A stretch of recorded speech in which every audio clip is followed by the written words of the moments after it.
कहानी की शुरुआत एक पति पत्नी से होती है जो कहीं घूमकर अपने घर वापस जा रहे थे। पति का नाम ली और पत्नी का नाम सो था। गाड़ी चलाते चलाते ली को अचानक सड़क पर दो लोग खड़े नजर आते हैं और उनसे बचते बचते गाड़ी बेकाबू होकर एक झोपड़ी में घुस जाती है। इस हादसे में किसी को चोट तो नहीं लगती, लेकिन झोपड़ी पूरी तरह से टूट गई थी। इस झोपड़ी में चिन नाम का आदमी भी था। ये झोपड़ी एक बाजारू औरत की थी और चिन उसे संबंध बना रहा था। वो ली के पास आकर उसे झोपड़ी के नुकसान के पैसे मांगता है। ली भी फालतू का कोई झगड़ा नहीं चाहता था और वो नुकसान से ज्यादा पैसे चिन को दे देता है। ली के पैसे देखकर चिन के दिल में लालच आ गया था। वो ली से और पैसे मांगता है, लेकिन ली देने से मना कर देता है। चिन उसे एक डंडे से भी डराने की कोशिश करता है, लेकिन तभी वहाँ किम नाम का लड़का आकर चिन को रोकता है। किम के पूछने पर चिन उसे सब बताता है कि ली ने नुकसान की पूरी भरपाई नहीं की है। किम समझ गया था कि चिन लालच में आकर ली को परेशान कर रहा है। वो ली को बचाने के लिए चिन से कहता है कि फिर तो हमें पुलिस के पास चलना चाहिए। पुलिस का नाम सुनते ही चिन का रंग उड़ गया था, जिसके बाद वो किम को धमकी देकर वहाँ से चला गया। हादसे में ली की गाड़ी खराब हो गई थी। वो किम से किसी गैराज के बारे में पूछता है तो किम उसे बताता है कि गैराज यहाँ से दूर है और वहाँ पहुँचते पहुँचते रात हो जाएगी। इसके बाद वो ली और सू को अपने घर रात गुजारने के लिए कहता है, क्योंकि थोड़ी ही देर में रात भी होने वाली थी।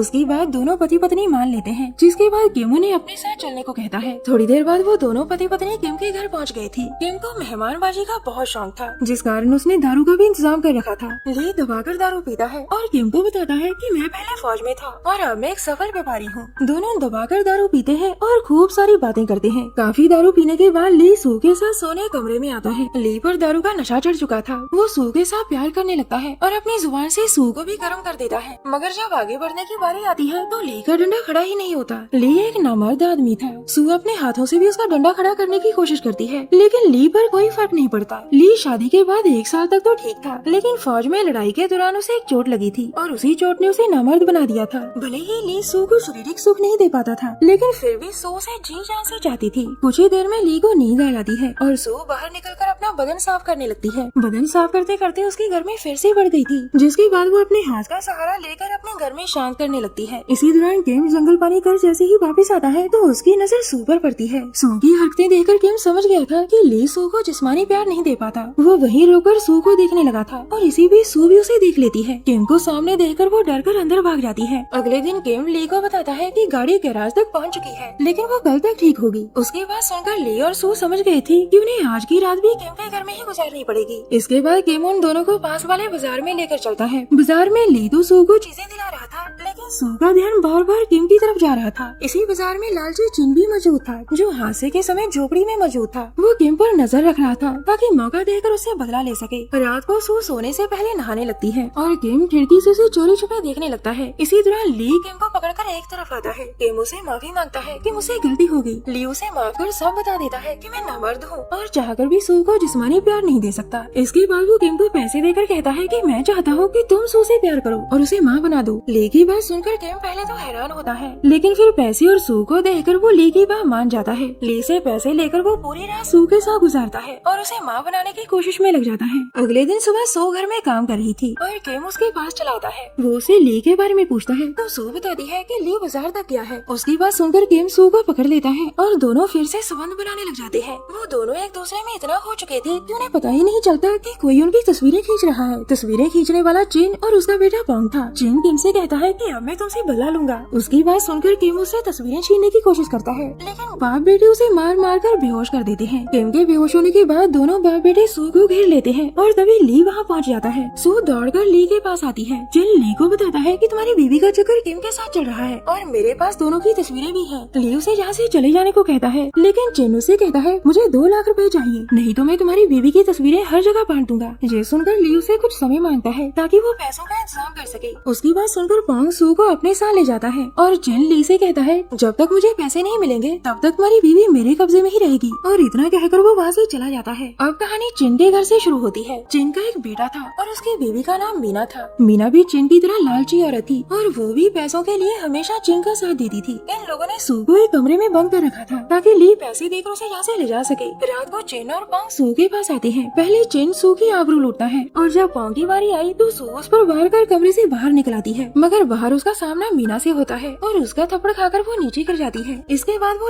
लालची परिवार सू को भागने की सलाह देने लगता है। चिन और पांग बारी बारी उसकी आबरू लूटते हैं और फिर उसकी गुफा में पानी की पाइप डाल देते हैं। पाइप से तेज धार पानी चल रहा था और उसकी धार सू को अंदर से जख्मी कर देती है। अगले दिन सुबह ही ली चिन के घर पहुंच गया था। वो चिन को पैसे देकर सू को वहाँ से ले जाने लगता है, लेकिन रास्ते में ही सू की तबीयत खराब हो जाती है। सू की हालत देखकर ली उसे एक डॉक्टर के पास लाता है। डॉक्टर सू की जांच कर ली को बताता है कि सू माँ बनने वाली है। डॉक्टर की बात सुनकर ली बेहद खुश हो गया था। डॉक्टर उसे कुछ दवाइयाँ लाने के लिए भेजता है और उसके जाते ही वो सू से कहता है, तुम्हें काफी अंदरूनी चोटें लगी हैं, जिस कारण तुम्हें जल्द ही अबॉर्शन करवाना होगा। डॉक्टर की बात सुनकर सू के तोते उड़ जाते हैं। डॉक्टर आगे बताता है, तुम्हारी अंदरूनी चोटों के कारण बच्चे पर असर पड़ेगा और उसके बचने की बिल्कुल उम्मीद नहीं है। डॉक्टर का हर एक बोल सू को चीर रहा था। वो चाहकर भी डॉक्टर को बता नहीं सकती थी कि चिन ने उसे अंदरूनी चोटें दी है और उसी ने उसका माँ बनने का सपना तोड़ा है। थोड़ी देर बाद ली सू को लेकर घर आता है। सू ली को बताना चाहती थी कि मुझे अबॉर्शन करवाना होगा, लेकिन ली की खुशी देखकर वो अभी चुप रहने का फैसला करती है। रात को ली के सोने के बाद सू बाथरूम में आती है। उसने खुद ही अपना अबॉर्शन करने का फैसला कर लिया था। वो एक पतले लोहे को गर्म कर अपनी गुफा में घुसा लेती है। सू ने ये तरीका एक किताब में पढ़ा था और वो अपना अबॉर्शन करने में सफल भी हो जाती है। अबॉर्शन के बाद उसे बेहद दर्द होता है। उसकी गुटी गुटी चीखें सुनकर ली भी बाथरूम में पहुंच जाता है और उसके पूछने पर सू से सब बता देती है। सू से सारी बात जानकर ली सीधा चिन के घर में आता है। वो चिन को मारकर उसे बदला लेना चाहता था, मगर मीना पीछे से वार कर उसे ही जान से मार देती है। इसके बाद पूरा परिवार ली की लाश को सड़क पर फेंक देता है ताकि उसकी मौत एक हादसा लगे। अगले दिन ली की लाश सू के सामने थी। लाश देखकर वो समझ गई थी कि ली का कत्ल चिन नहीं किया है। उसी रात चिन और मीना घर में अपनी ही मस्ती कर रहे थे, जबकि उनका बेटा पोंग घर के बाहर ही काम कर रहा था। काम करते करते पोंग को एक लड़की की आवाज सुनाई देती है जो झाड़ियों के बीच अकेली खड़ी थी। लड़की का बदन देखकर पोंग उसकी तरफ बढ़ने लगता है, लेकिन वो रास्ते में रखे एक जाल में फंस जाता है। ये जाल सू ने ही रखा था और वो पोंग के पास आकर उस पर कई वार करती है। उधर चिन मीना के साथ मस्ती कर रहा था और तभी दरवाजे पर आहट होती है। आहट सुनकर चिन जैसे ही दरवाजा खोलता है तो उसे सामने पोंग नजर आता है। सू ने पोंग को मारकर हवा में लटका दिया था। चिन उसे उतारने की कोशिश करता है, लेकिन नीचे पड़े जाल में उसका पैर फंस जाता है। उसी समय सू मीना को लेकर बाहर निकलती है। सू को देखकर चिन डर गया था और तभी सू मीना की गर्दन पर वार करती है। चिन जल्दी जल्दी जाल से अपना पैर निकालता है, जिसके बाद उसके और सू के बीच लड़ाई शुरू हो जाती है। लड़ाई के आखिर में सू चिन को मार देती है। वो जैसे ही जहाँ से जाने लगती है तो जख्मी मीना उसे भी मारने की कोशिश करती है, लेकिन इस बार किस्मत सू के साथ थी। लड़ते लड़ते वो दोनों नीचे गिरती हैं और मीना जाल में फंसकर मर जाती है। अगले दिन पूरे कस्बे में हाहाकार मच गया था कि किसी ने चिन और उसके परिवार को मार डाला। पुलिस के हाथ कुछ सबूत लगते हैं और उन्हें सू के बारे में पता चल जाता है। सू को ढूंढते ढूंढते पुलिस किन तक भी पहुंच जाती है, लेकिन वो भागने की कोशिश में छत से गिरकर मारा जाता है। कहानी के आखिर में पुलिस सू तक भी पहुंच जाती है। सू पुलिस को पूरी कहानी सुनाकर पहाड़ से कूद जाती है।